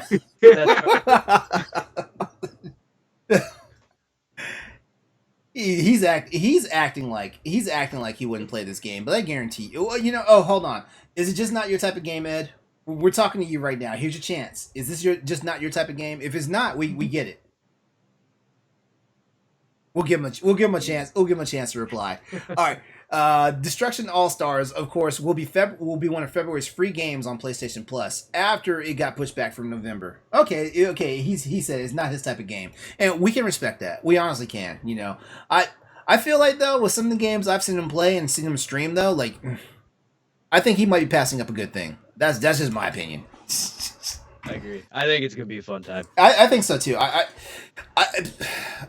It's a party game. It really is. Yeah. It's a party game, and you know what? If you have like 1/10 of the excitement or the entertainment from like Super Smash Brothers, for example, there should be no reason why a game like this can't like pull you in for a few hours to have some fun with. I mean, shoot. If anything, it's got to be better than Mario Kart. Ooh. Ooh. I universally hate Mario Kart. I do. Really? I do. I do. I have never heard anyone say that. Right, you the Right. first person I've ever. I mean, and everybody has different Yeah. tastes. So. Yeah. Each their own, right? He talks slander about Mario Kart and Mario Party and Mario World like all in the same episode one time, and it Ooh. took my heart out. I'm sure there wasn't any backlash from that. Oh man. Like Oh, I'm surprised Austin is still on the show. Like I really thought he was going to excommunicate himself from the show after I that. was like, man, I know I'm on Crossroads, but I don't hate Nintendo that bad, man. Oh, Come on. I don't hate Nintendo. I don't hate Nintendo that much. I don't. I just feel like there's certain Mario titles that just I- are I immediately. will ask though, if you don't like Mario Kart, what kart racer do you like? Garfield. I was gonna say DreamWorks, so you like the DreamWorks kart racer? Jack X. Okay. Jack X. All right. Jack X. I was expecting Crash, honestly. but- Crash is good. Crash is fun, but I didn't invest a whole bunch of hours into it. And you know what? In all honesty, I think it's because Mario Kart kind of just Mario Kart rears up his ugly head when I play those types of games, and I've never had fun playing Mario Kart. That's the real problem, and the reason why is because I get my ass whipped. That means you're not playing it right. It doesn't You matter. gotta be chugging a beer. See, you And need then to, play. what you need to do instead of throwing the shells, you need to throw one of those twisted tees behind you. You'll be good. you gotta play it where you gotta finish your drink before the end of the race, Hey, but you can't be moving while you drink. I played this game with some buddies before. It's actually quite fun. Now, Unless you have a large mixed drink, you want to go for beer for this. now, the way my friends would play it is before you can even start, you chug your beer, you Yeah. go one lap, chug another beer, go another lap, chug a beer. Like that, or yeah, you'll do it 3 times. You'll do it before each lap. That is not a game you play for longevity. so Yeah. basically, what you're saying is I need to be. Sure. I need. Or just drink. I mean, nothing else. I'm not flexible at all. All I do is drink. I don't know where the flexibility comes in. But So, do you play racing games outside? Like, I mean, any other sort of racing games, or is it just specifically Mario Kart that you don't care for? It's Mario Kart that I don't Is care it? for because I just sank a bunch of time in Burnout Paradise on the Switch, Nice. and I used to run that game to death on PS3. I do like racing games, but I've noticed it's funny because I've noticed over the years I've shifted from being the sim style racers, so basically Gran Turismo and games that and I've become more of an arcade racer, so like Need for Speed. Even though Need for Speed is starting to get so technical now, it might as well be a sim. It's getting there, yeah. And Burnout and stuff like that. I do want to see GT7 when it comes out, but I'm not really that wound up about it when it does come out. But Did you pick up Wreckfest? did I pick up what? Wreckfest. It's kind of like the No. best of both worlds. No, little no. arcadey, little bit of sim, but also Demolition Derby the entire time. Oh, really? It's fun. Really? Good time. I'm gonna have to check that out.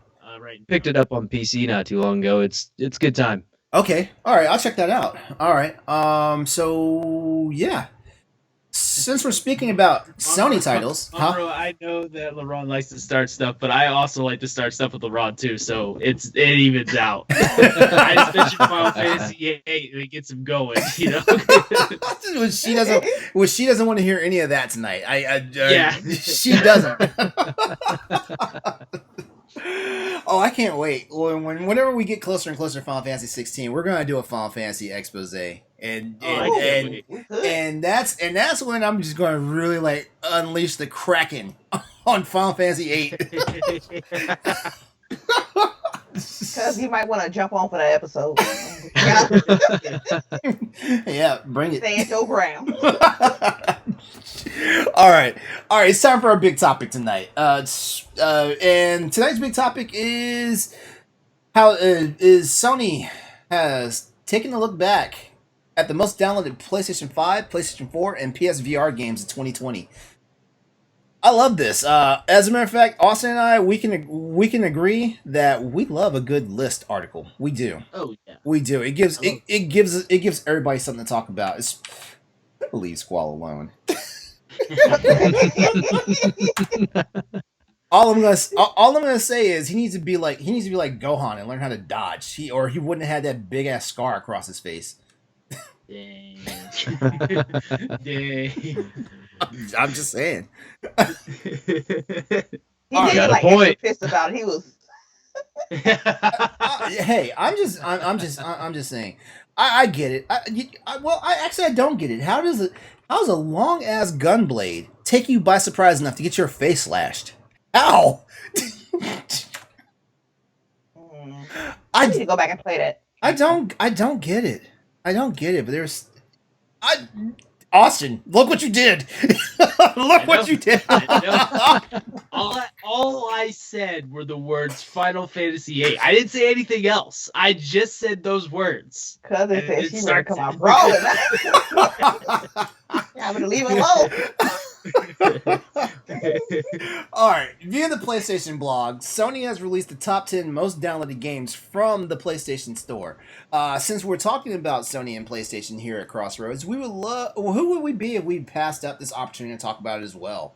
So, let's start. Let's start at the top. Starting with the PS5, Call of Duty Black Ops Cold War and Marvel Spider-Man Miles Morales claimed the top 2 spots for both the for both the European and the North American regions on the charts, with Assassin's Creed Valhalla coming in a solid third across both charts as well. Demon's Souls, NBA 2K21, and FIFA 21 also placed high atop the list as well. And Immortals, Phoenix Rising, Sackboy: A Big Adventure, Watch Dogs: Legion, and Tom Clancy's Rainbow Six rounded out the PS5 charts. Let's talk about some of these games real quickly here. I still have not had a chance to play Black Ops Cold War. I'm still going to stay true to my word for you, Austin. I am going to play this on PS5 before I play it on PC. Because if I play it on PC, I'm not going to care about playing it on PS5 later. Yeah.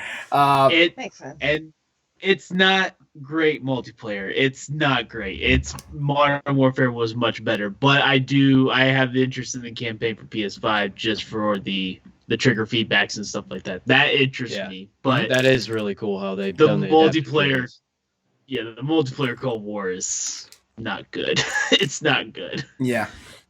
No. Now everyone knows here if you caught Boss Rush podcast a few weeks ago that my number one title for PS5 was Miles Morales, and so I am happy to see that Well, actually, I feel like Miles Morales probably got its spot for sure because it was a launch title. So that helped. Yeah. That helped. And, a lot of the serious gamers are going to want a serious game, and of course, if it just happens to be a sequel to like one of the best selling PS4 games from the previous gen, I feel like it's a no brainer there. I gotta say, big ups to Assassin's Creed Valhalla. Like, I'm not a big Assassin's Creed fan, but based on everything I keep hearing people say, like from the Boss Rush Games Network and just my gamer friends overall, I think as soon as this game drops again to $30, I may have to pick it up. Yeah, me too. Yeah. Yeah. I picked it check up it out. for 40, I think. And I don't regret it. I haven't put a bunch of time into it, but it's what I have played so far is great. I think I'm 13, 14 hours in. Mm-hmm.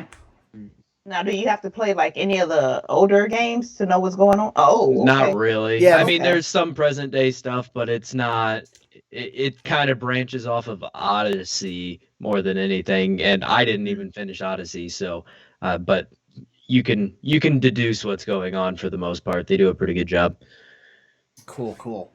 I am going to eventually get Sackboy: A Big Adventure, and the main reason why is I am a fan of Little Big Planet, the franchise. I am a fan, but after playing Astro's Playroom, I'm like, I need more games like this in my life. So Sackboy is going to be another one I pick up, and Immortals: Phoenix Rising, I will get that too once it gets down to the bargain bin price. Enough people have been saying enough things about it that I feel like I need to play the game eventually. I'm in the same boat on that. I'm waiting for the notorious Ubisoft price drop for that one. Oh yeah. Because it's going to happen. You're going to wake up one day and it's $20, and it's like, yes, this is it. That's when I'll buy. Yep. Yeah, whenever I buy it, it will drop in price. So maybe I'll take that hit for somebody at some point. But as it stands now, I'm waiting for somebody else to take that hit. Mm-hmm. You're right. Now, I will say one big omission from this list, and I'm glad that it's omitted, is Madden 21. Did not make the top 10. Yeah. NBA and FIFA did, but Madden did not. And you know why? Because Madden 21, whoever's in charge of Madden right now needs a reminder. Let's just say it. That game is trash. It's bad. Game is trash. It's like really disappointing as. It's just like, I don't know. I'm so done with EA having Madden, and the only reason why I play is because what other football game do I have? I'm ready for 2K to have theirs come out. It needs to happen soon, even if it's not The Sim. I hate to be the bearer of bad news, but Madden's number 6. Oh, is it? Yeah. Oh yeah, it is on the list. It is on the list. Yeah. Oh, Yeah. I thought he didn't. I thought I didn't say it. Absolute garbage. And Jeff and I, from Jeff's the other voice on Diggity, but we played a couple games, and I won one game, he won the other, and we're talking about streaming the last game because the glitches and things that happen in it are hysterical. Like, Oh, the no. textures on everything are just absolute garbage. I mean, it is a disaster. Yeah. And that, I mean, when we saw that there was like Madden 17 logos in the stands and stuff like that, it's like, what are you guys, like, what are you guys on? And was this here the whole time? Change it. Control EA's C, gotten, Control V. EA's gotten so lazy with their sports titles.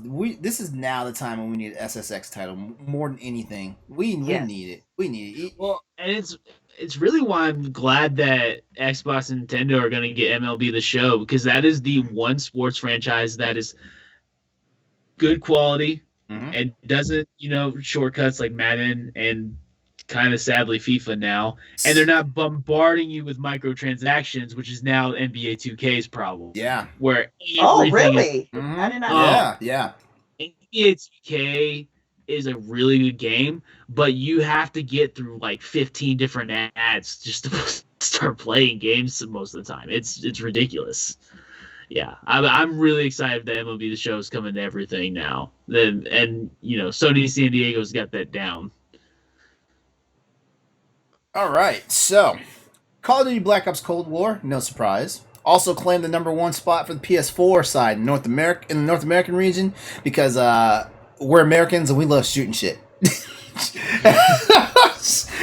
Fair enough. While European gamers saw FIFA 2021 in the top spot, with FIFA 20 right behind it in second. Notably, GTA 5 and Call of Duty Modern Warfare were the second and third place slots for North America, and GTA 5 cinched the third spot for Europe. So it seems like gamers across both territories are kind of like-minded, when it comes to games. Also worth note in North America, and remember this is all PS4 now. We're past PS5, the PS5 section. Also worth note in North America is Ghost of Tsushima, The Last of Us Part 2, no surprise there. Final Fantasy VII Remake, no surprise there again. And Madden 2021 finished out things. Like, it was number 10. So, how the mighty have fallen. Mm-mm. I will say this. I am immensely enjoying Final Fantasy VII Remake. I am. So good. I I love it so much. Need to play it. I am, and I need to start The Last of Us 2. I have the game sitting on my desk right now, and I have yet to start it. But I told this to Corey a couple of weekends ago. The reason why I haven't started The Last of Us 2 yet is because I'm so attached to The Last of Us, the first game, that I just feel like I'm not gonna have my expectations met. And I'm not saying this in a negative way. I just feel like I'm just not ready to continue this story. I'm not. Mm-mm. The only reason why I've not played it is because I was waiting to play it on PS5. I wanted to get the optimized for PS5. Well, you see, 'Cause- I don't know what I'm waiting for because I have PS5. I don't know what I'm waiting for. But they don't have the It's not optimized yet? Oh. Yeah, Oh, they're, okay. they're they're going to when they probably release factions as well along with it. So that's what I'm really waiting on. Which I don't have a PS5 anyway, but even if I did, I was thinking that optimization's supposed to be coming out sometime this year, but I'm not 100% sure. I was but I think- hearing May, but I wasn't sure. And then I think factions got pushed back, but again, I'm not a Last of Us fan necessarily, so I don't know 100% there, but I vaguely remember reading something about it. I honestly, until you guys said just now, I'd never heard of it. I'm being serious. It's really funny how certain big things in gaming news completely miss me. It's crazy, and I see like the most minuscule stuff. Like Nintendo just drops like a random blip in Pikmin 3, and I'm like, why did I see this when I don't even play this game? Let's see. All right, so PSVR. Now, this is going to be interesting because, Austin, you and I were talking last week about how, like, PSVR, needs to make a presence real soon here. Yeah. Actually, we talked. Me, and Josh talked about on the show last week how PSVR is probably going to be its middle of the line filler for PlayStation. When like all Yeah. their big studios have pumped out like all their AAA titles and needed time to recompose and get their next games up on the development Yeah. tables and stuff like that. So PSVR saw Beat Saber and Job Simulator sharing the number 1 and 2 crowns respectively in both North America and Europe. Job Simulator. Great games. They're both I great can't- games. Job Simulator is awesome. I want to play that so bad. See, I think it would just have so much fun with it. It's a popular streamer game. I've seen it quite a bit. For in that real? realm. And It's- then it boosted its popularity, kind of like how Rust is really popular right now. Because a bunch of streamers have kind of attached themselves to it. And Job Simulator is kind of in the same realm. Yeah. I was up in the middle of the night looking at walkthroughs. It's not like Train Simulator or like Surgeon Simulator or all these like weird games where it's like making a spoof of those kind of games.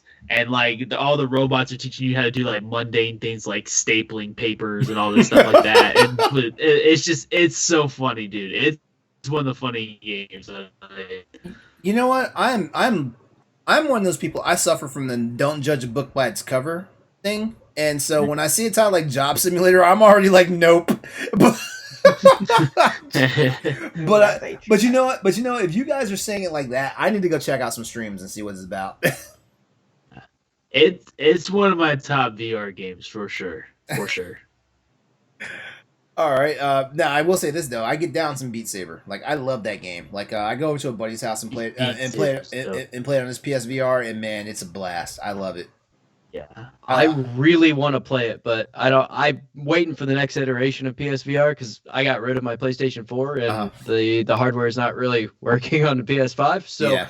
I'm waiting, but I will end up picking up PSVR mainly because of Beat Saber. I just want to try it so bad. Yeah, for real. It looks so much fun.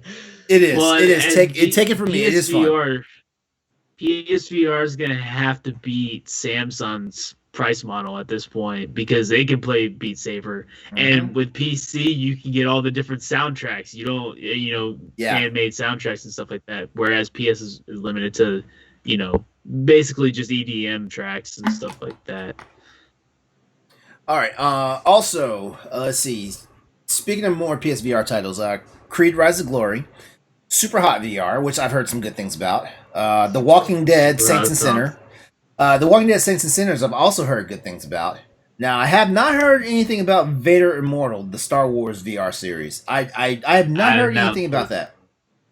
It just came out and then no one talked about it. It was so bizarre. It was. Yeah. I mean, I figured with being attached to Star Wars, it'd be huge, but nobody's really saying anything about it. Yeah, Iron Man got a lot of love, but the Vader one, I mean, just came and went like nothing. I don't understand how certain games can be popular and how certain other games cannot be popular, because I feel like a game with Darth Vader should be a shoo-in for Star Wars fans, no matter what. I can't figure it out, especially, I mean, Vader is the most popular Sith out there. I mean, and there are some ones that I hear all sorts of stuff about, but Vader is the most popular Sith, so it's like, how come I did not even know this was a game? It's not. Yeah. It can't be because it's a Star Wars series, because I pay attention to Star Wars stuff. How did I not hear about this? Astrobot Rescue Mission is another one, and I've heard some really cool things about that as well. But those are all the games that shared spots in the top 10 across both of the territories. And just to mention it, free to play games were also listed for both PS5 and PS4, including Call of Duty Warzone, Rocket League, and Fortnite.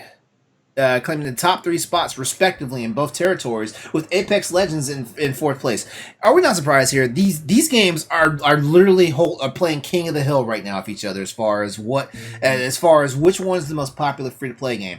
And the one thing is, I feel like Fortnite's going to have his real comeuppance, because man, they keep throwing out skins and all this stuff for characters from other franchises, whether it's movies, comic books, and stuff like that, and it's just.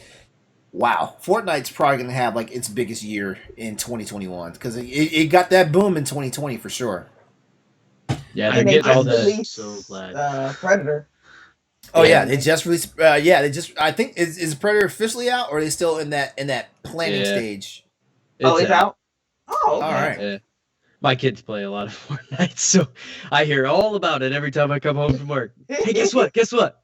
But yeah, no, with all the external IP that they're getting in this game, I mean, it just it keeps going. I don't know when or if this game is ever going to die. It's impressive how long this game has just held on to this top spot, and the money that it brings in is just insane Yeah. too. It's I think it's crazy how it overtook PUBG because I remember PUBG was the only game I heard about, from that from that player base. yeah. Yeah, now you never hear of PUBG. Right. Yeah. It's like a very small PC community at this point. And that's about it. Yeah. Granted, it runs terribly on console. It doesn't really run all that well on PC either, but that seems to be really the only people playing it anymore.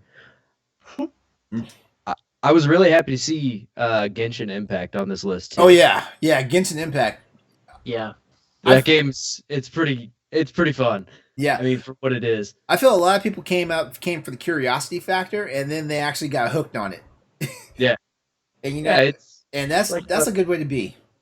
it's like a Breath of the Wild type game, but it also has its own things that make it unique and not necessarily just a clone. And I think they did a good job. And for free, I mean, can't really go wrong, right? Right. Yeah. Oh, and of course I the didn't know it was a crossplay. big deal on the consoles. Mm-hmm. Yeah, I didn't know it was a figured big it'd deal be on the consoles. a bigger mobile game, Yeah. and I'm sure it still is Yeah. larger on mobile than it is on console. But Hmm. Yeah, all my friends that play it all played on mobile, and I was like, oh, that was on console too. That's weird. Like I knew it was like a Breath of the Wild kind of thing, but I didn't know anything about it other than it was on people's phones. Mm-hmm. All right. So, all right. As I say previously, check out the links have been provided in the Twitch stream chat. Check them out. Hit us up on social media. Let us know what you thought about the top list for 2020 downloads for PlayStation Store. And it's time to wrap this puppy up. So, Crossroads, what you guys been playing? What you playing right now, actually?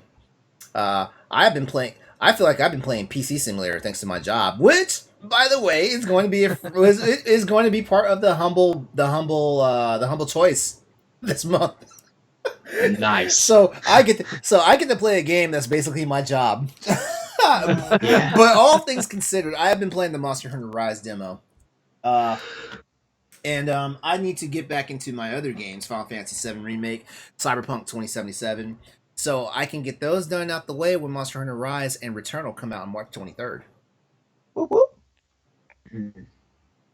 I played a little bit of The Sims. I mean, I'm not doing too much because I'm tied up with school right now. But if I just need to escape, I play The Sims at the moment. Are you one of those evil like Sims gods where you basically like do things to your Sims on purpose? Like you erase the bathroom from the house and things like that? Or I do not.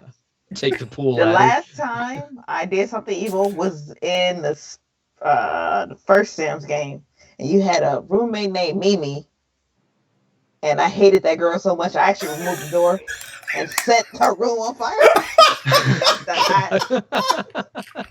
oh my god!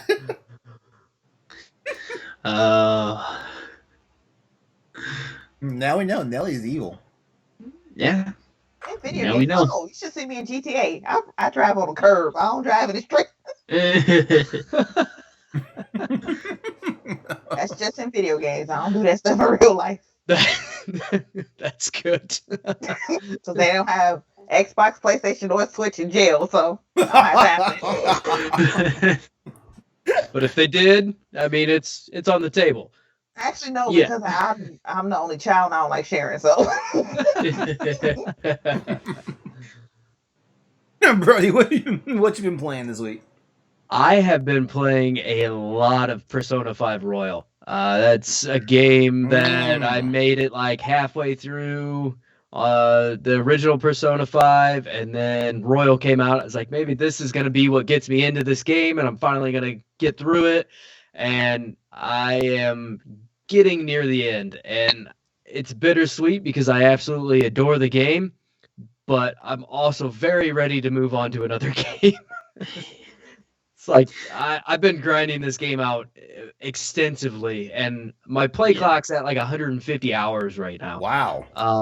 And but some of it was back on PlayStation 4. I fell asleep and my console would stay on. So there's about 20 hours or so because it's all dialogue, reading dialogue, and if you're tired, you're just going to bed. But yeah, there's probably about 20 to 25 hours of that's not actual playtime, but that still leaves me at like I think I just turned over 155, so I'm like right at 130 hours or so in the game. It's a lot. It's great, but it's a lot.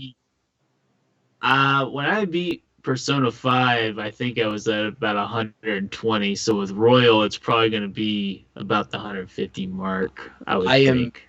Getting ready to do the last boss fight of the palace from the base game, and then I'll get into the Royal stuff. So that's I so should be right there somewhat. Now I will say that last one is probably going to be about 10 hours just by itself, just because there's so much dialogue. That's the thing with Persona games; it never ends. It's so good. My wife. Yeah, I loved it. I haven't played Royal. My friend Nick from LAN Party, he absolutely loves that game. He played through both of them, but I've only played through 5. And my wife, that was like right after me and my wife got married, and she's like, "When are you gonna be done with this game? This game's boring. Like, it's just boring to watch. It's just a lot of reading and stuff like that." Yeah. And I was like, "Yeah, I'm working on it. It's like, why do you even play this?" I'm like, "Because I love it. I just can't stop." Absolutely. But yeah, that's pretty much all I've been playing. I'm just trying to finish it up. So it's in my library right now for PS5.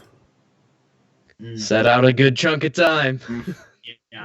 Yeah. But it is. I would love for it to come to Switch eventually, because I would love to play Royal on Switch.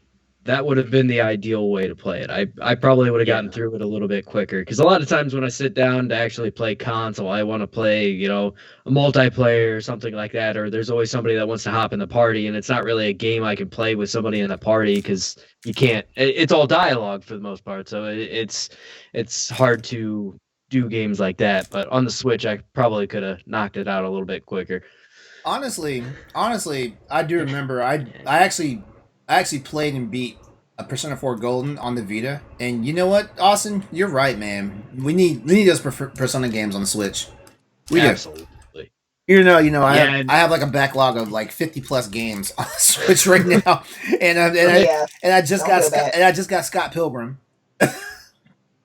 Yeah, I've got Dragon Quest 11 sitting in my backlog right now. That is also a like 120-hour game. So one day. I see Dragon Quest 11. I've heard what happens in that game, and I'm like, man, I really don't want to do that, because it's like you get done with it in 40 hours, and then you do it again for another 40 hours, and then again for another 40 hours. Like, right. But Ed's right. Yeah, Switch has been trying. Switch is supposed to get. When they announced the Switch, they announced the Shin Megami Tensei game on there. Yeah. And it's still somewhere. Maybe it'll come. Yeah. But Austin, did you mention your games? I'm playing. Not really. I'm playing through the Halo games, all the Halo. I've never played any except for Halo 1. I've never played any of the Halo games all the way through. So I'm playing all the way through them this year. That's a goal. Me and Nick are going to do that together. We're doing co-op. And then I am playing Donkey Kong Tropical Freeze on my Switch. And then on the PlayStation, I was playing Rage 2, but I got out of it. And because it's just not great. Like, I'm just so bored playing it. I I don't know what's really, if it's not just getting me. So I'm looking for a different game. I might play Horizon actually, because now that Logan's playing it, I kind of want to go back and play it on PlayStation. But I'm playing a lot of NBA 2K on there as well. So All right. it's basketball season. So Almost. Hey, football season's not over. You take I was it. about to say, Well, football season we still got one more game. I really hate just thinking about it being over. Like, I hate football is my favorite. It's the one like I dedicate to it all year long, and I hate thinking that next week's the end. It's fair. All right. Well, that's our show for tonight. We want to go ahead and give a big thanks to everyone that tuned in to Crossroads tonight on twitch.tv/xs803. Brody, thank you for coming in and hanging out with us tonight, man. We miss you. We appreciate it. Oh my god, Absolutely. it's fun. It's fun. I feel like Corey was going to crash us when he found out you were coming on tonight. Yeah, it's awesome to come on the show, and I'm thankful you guys let me come back on, and it was a blast. It's always a good time. You're alumni. You're welcome anytime. Mm-hmm. All right. Before we go, hey crew, where can we find you guys at? Nelly. You can find me on Twitter at Planet Nelly. Nelly is spelled N3LLIE. And you can also find me on Twitch under BrettFace_87. All right. Awesome. No OnlyFans. You just had to do it. I had to.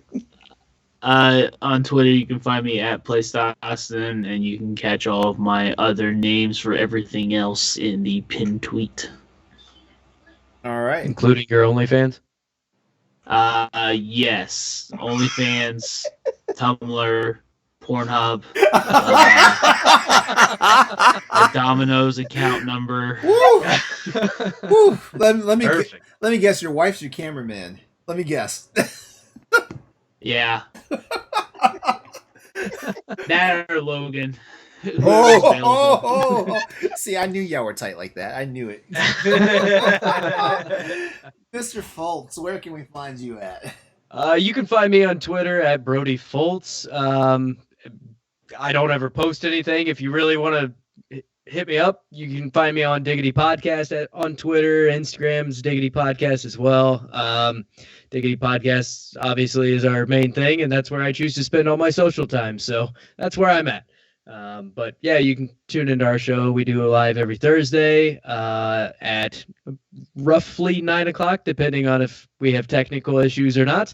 And then the actual episode goes up live on pretty much everything. Or not live. It goes up on Friday on pretty much everything. iTunes, the whole shebang. So. All right. And as for me, you guys already know, Exodus803 on social media, also YouTube and Twitch, of course, that you're watching here right now. And that also is my PlayStation, my gamer tag across all the various places that I play video games at. As a reminder, head over to Boss Rush Games and take a look at all the content Boss Rush has to offer. In episode 127 of Arsenal X, the guys talked about Knights of the Old Republic rumors, and they also talked about the Resident Evil showcase. So, hey, like, Boss Rush is giving the love to Resident Evil right now. Also, do not forget, we do have some expansion pack shows, including WeCap, where me and Eddie V talked about Event Horizon, and I swear, like, I feel like Ed was entertained in a different way than I was for Event Horizon. But you guys just go check it out and let us know what you think about that one. Also, don't forget the games under $20 sale is still happening at the PlayStation Store. This sale runs until Wednesday, February 3rd at 11:59 p.m. local time for whatever zones you are in. You can chat with us and keep the conversation going by hitting us up on Twitter at ps_crossroads, where we hold down more news, events, and topics. So, the Boss Rush Games wants you all out there to have a great night and go out there, play games, be better. And that's it for us. We'll be back next week. Have a great night.